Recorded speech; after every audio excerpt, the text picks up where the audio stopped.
Welcome to Liberty Action Alert with Greg Seltz, sponsored by our friends at the Lutheran Center for Religious Liberty here in Washington, D.C.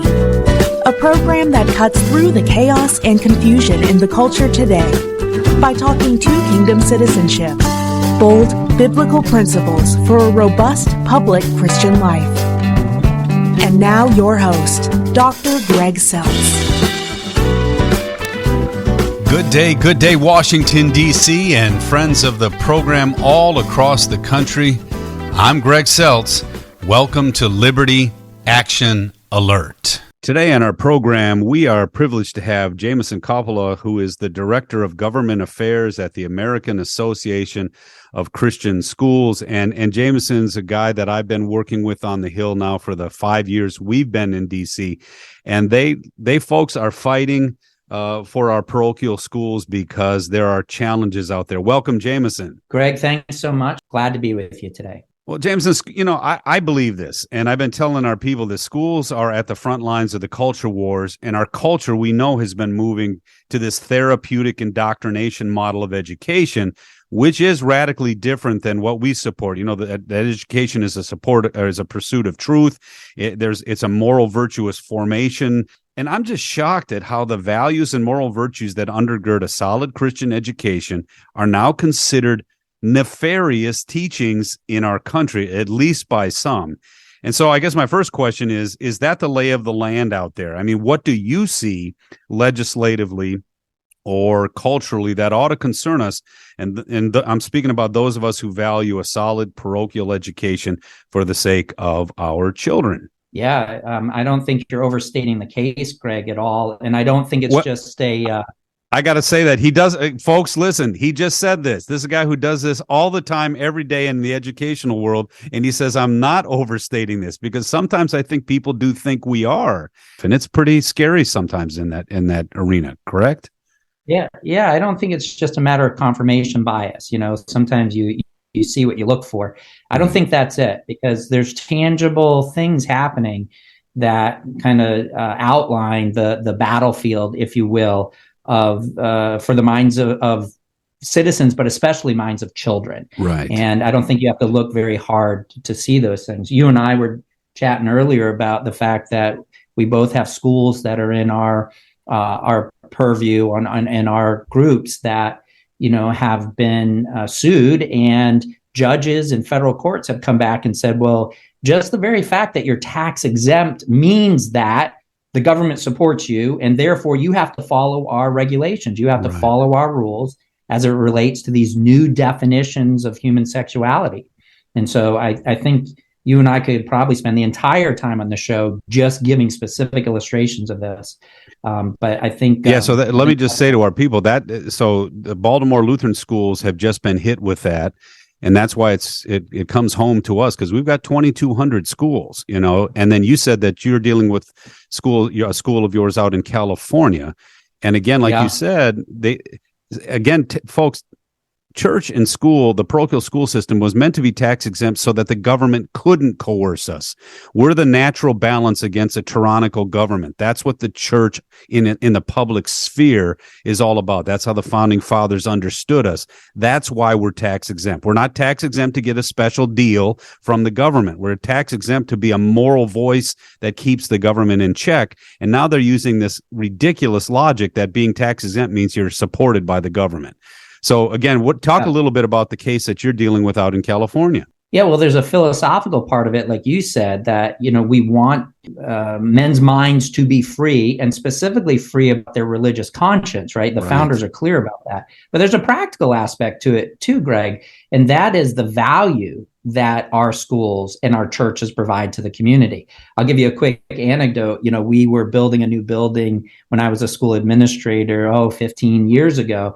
And we had just this huge fight with the city who didn't want to let us use our land the way we wanted to use it. They wanted to nitpick every aspect of it, and they wanted to put us into this development agreement. And I chafed at this because they wrote in there that they were providing consideration of us building on our own land.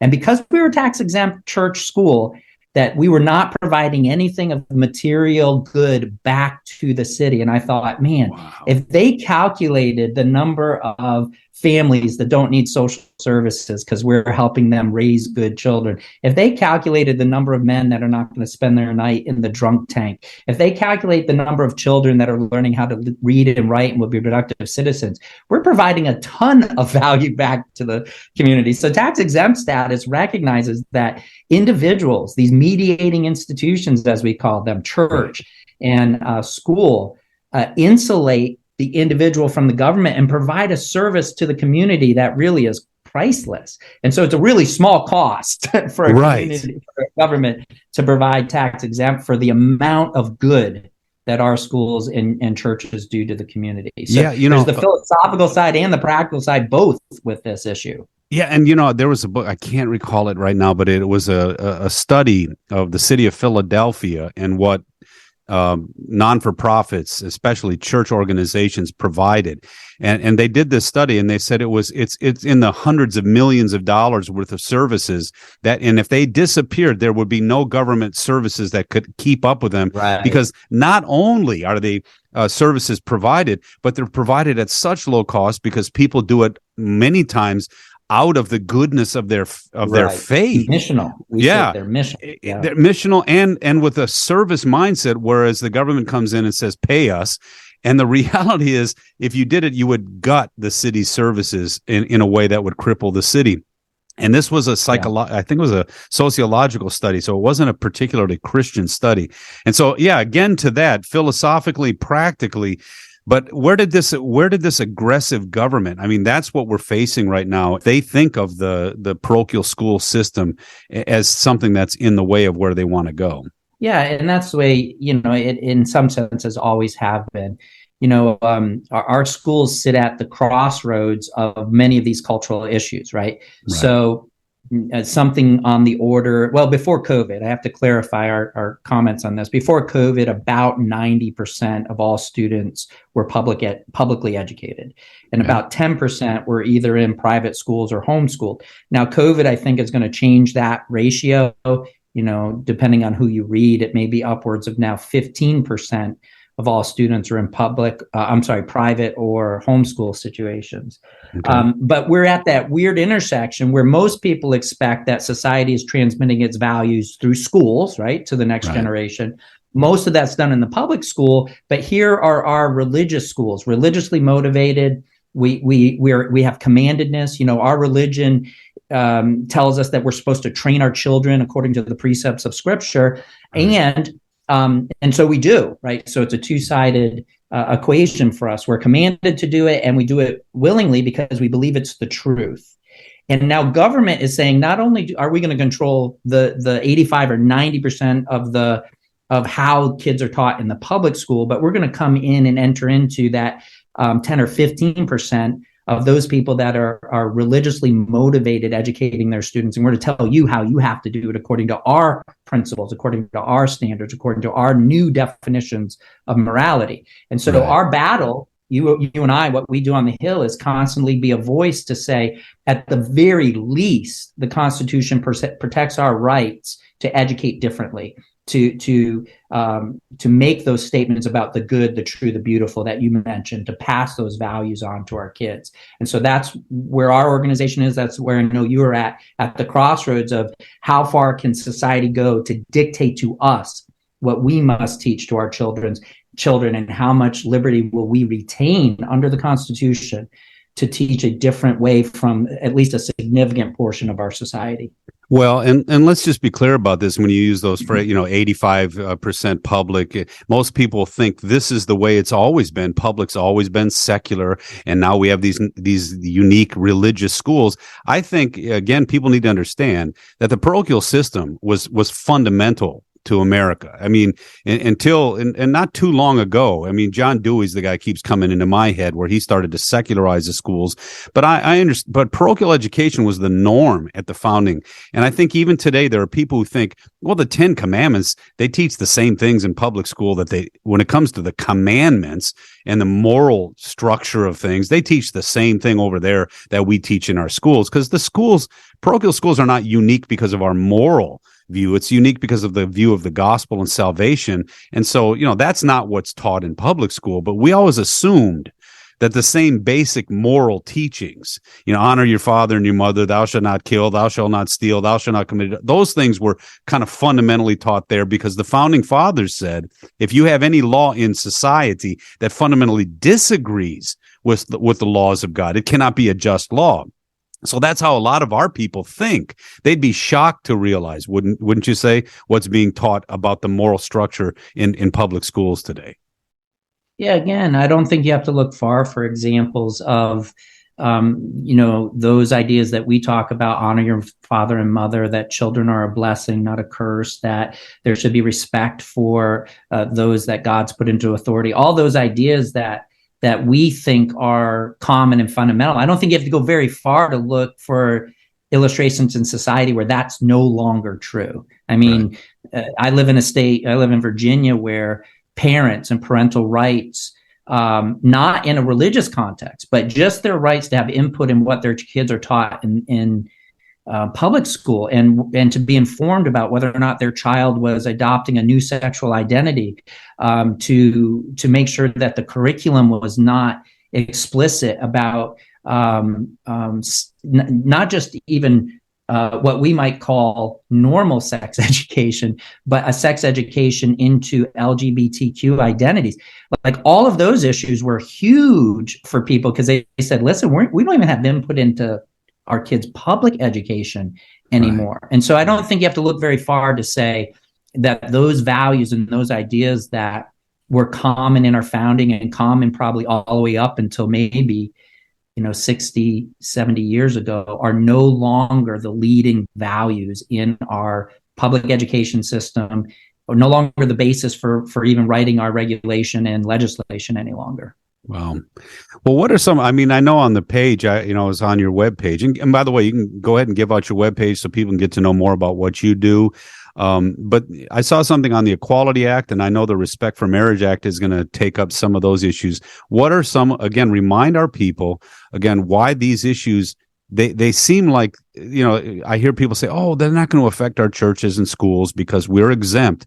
And I keep saying to them, if the culture starts to define the alternative views of these policies as bigoted hate speech, they won't need to legislate us out of business. They will just, the societal pressure to push us out of business will be so great. And there will be lawsuits and things that come alongside of those things as well.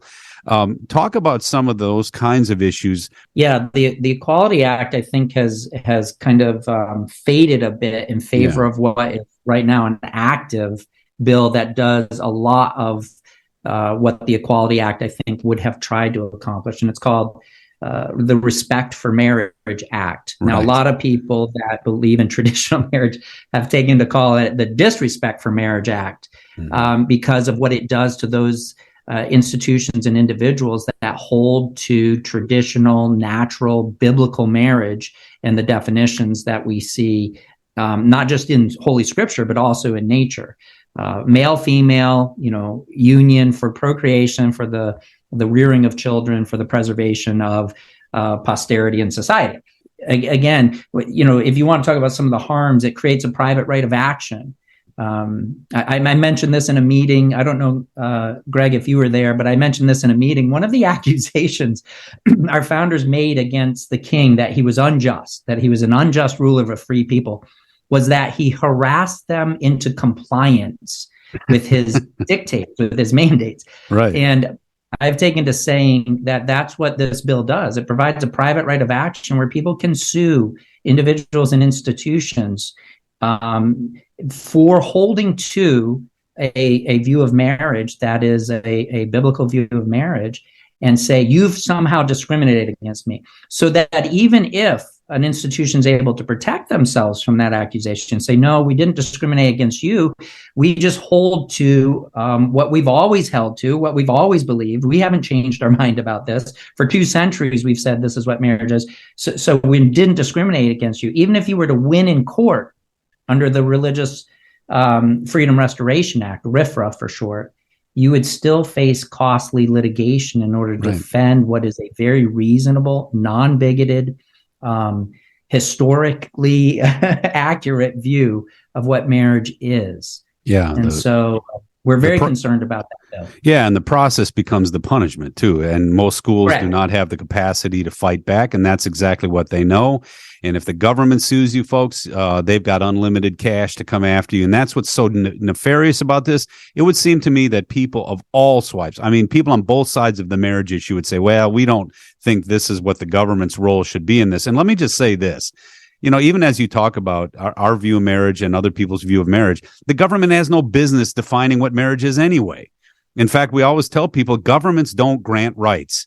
They undergird rights you already have, and it's individual rights before the government powers. Well, then why are they involved in marriage? Well, they're involved in marriage because a man and a woman, it's the only relationship that can go to sleep tonight and wake up with a new citizen, and they don't want to raise your citizen, so they make you sign a contract for the good of the sociology of the culture called marriage. And that's the only reason the government should be involved. They're not defining what a good relationship is.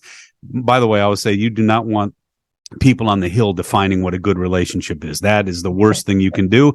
Their only role is, you know, they don't want to raise a potential citizen, and that's the only relationship that can have one. So if they can't limit themselves to that, they should get out of the whole business. Well, here we are on the other side of that. They're now granting rights and granting rights and granting rights. Well, what is that doing? They're pitting citizens against each other.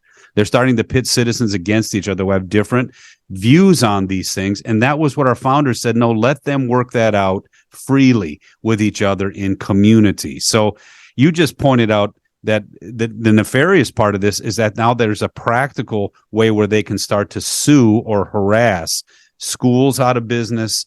I know churches are the last organization, but by the time you get to the churches, it'll be too late.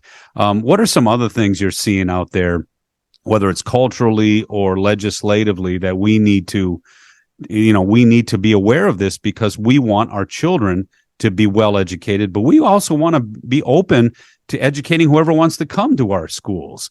What are some other things that you're facing? Yeah, I like the Marines because they have this identity that is they're few, the proud, the Marines.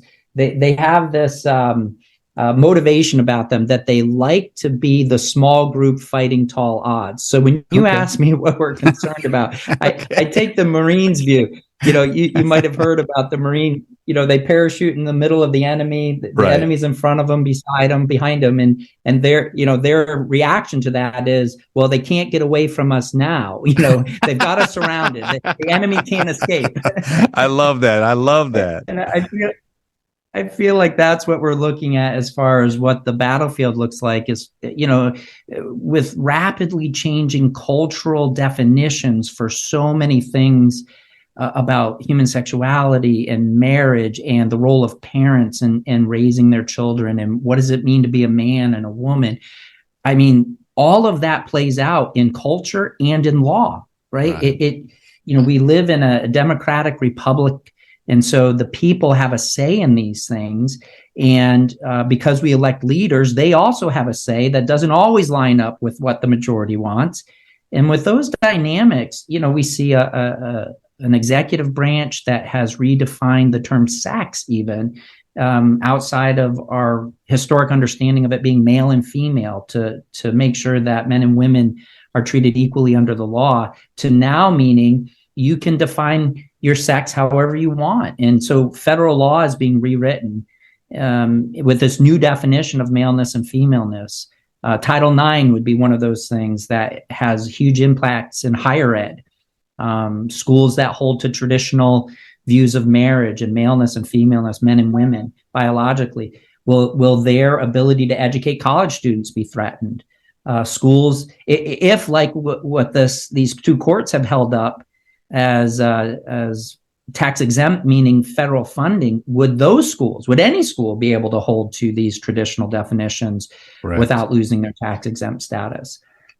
So we see a lot of these. You mentioned Virginia. You know, Virginia has created a civil right that increases a civil right to LGBTQ identities and increased or expanded the idea of what a public accommodation is. So are our schools public accommodations or not? You mentioned we want to be a ministry to everybody. Mm-hmm. So if we bring students in that don't have direct attachment to a membership in a church, does that mean we're accommodating the public with education? And if so, how would the law apply to what Virginia has now said is discriminatory speech and behaviors if we won't accommodate an LGBTQ identity? So I think I could go on and on and on. So many ways that we see the boundaries defined by cultural issues. Right. And one side no longer respecting tolerance for people who have held these views, again, for millennia. Here, let me close with this. It's common in our line of work to hear politicians intended protections for religious liberty to be a shield, but religious people are using it as a sword. In other words, somehow we've become the aggressors. And what I always point out is we haven't changed our opinion on these things. We're not the ones that have changed. We've always believed these things. 2 millennia, 2,000 years. This has been the definition of what it means to be a Christian. So who is really the one using the sword? A society that's changed their definitions of all these things, or people who have held to these things for 2,000 years? Yeah. And so I think that's where the real battle lines are. And our schools are at the crossroads of that in our culture and society. Well, and one final thing, I mean, what is something that we can do? Obviously, we're praying about these things in our schools. Are that meaningful to us? What are some of the things that we can do right now? Or what's one last thing that you can share with our people? Because these issues are pertinent, and we want to keep our schools open and available. Yeah, I have a few recommendations. I'll go through them quick. Live openly, authentically. We have to really take our belief in Christ and what Scripture says out into the public square. And we have to do it boldly, even if it means some opposition, because studies show just talking about this will convince people that we're not the devils or the bigoted people or the monsters that we've been presented to be. We have to help protect our institutions. I tell our churches and our schools, consider joining a group like Alliance Defending Freedom. Like Greg, you and I are very familiar with the people. They're good people that care deeply about protecting our constitutional rights to religious liberty. And then you have to, if you're a school, determine how you're going to help people experiencing same-sex attraction or gender dysphoria, right? How are we going to truly help children, especially, navigate these complex issues in our society in a way that says we believe that the Creator designed you in a good way, and to live in that good way will contribute to your flourishing? And so we're going to have to maybe delve into topics that will offend our sense of modesty, but not at the expense of chastity, right? We have to really teach God's good design in human sexuality and in marriage and in childbearing and rearing. All of those things are an essential mission for us. And so I think those are kind of the top 3 things that I would recommend to churches and schools in our current cultural moment. Well, we do that, and we will continue to do that, and we will support any organization that is willing to stand with us on the front lines, and that's why we are so proud to be associated with you. Is there? Can you give your website if people want to get to know you better? Sure. Yeah, we're the American Association of Christian Schools, AACS.org. And we have a link on there for our Washington office. And specifically, I would encourage you to sign up for our flyer. It's a once-a-week newsletter that talks about these issues at the intersection of education and public policy. Family, life, and religious liberty are our primary focuses as educators. And so AACS.org, Washington flyer, sign up for it. We'd love to have you on our weekly mailing list to let you keep up with what we're doing in our office. Well, Jamison, it's great to be at work with you in Washington, and you have helped our people. You've given us, again, a good sense of what the battle is all about and why it's so important to engage. So thanks again for being with us today. Thank you very much, Greg. Look forward to seeing you again. Thanks for tuning in today. To get to know our LCRLDC work better, check out our website at lcrlfreedom.org. Contained there are resources to empower your public square dynamic discipleship. Or check out our weekly Word from the Center opinion piece every Friday at facebook.com/LCRL Freedom. Till next time, God bless you always. I'm Greg Seltz. Have a great week. You've been listening to Liberty Action Alert with Greg Seltz, Executive Director of the Lutheran Center for Religious Liberty in Washington, D.C. This program has been brought to you by the Lutheran Center for Religious Liberty.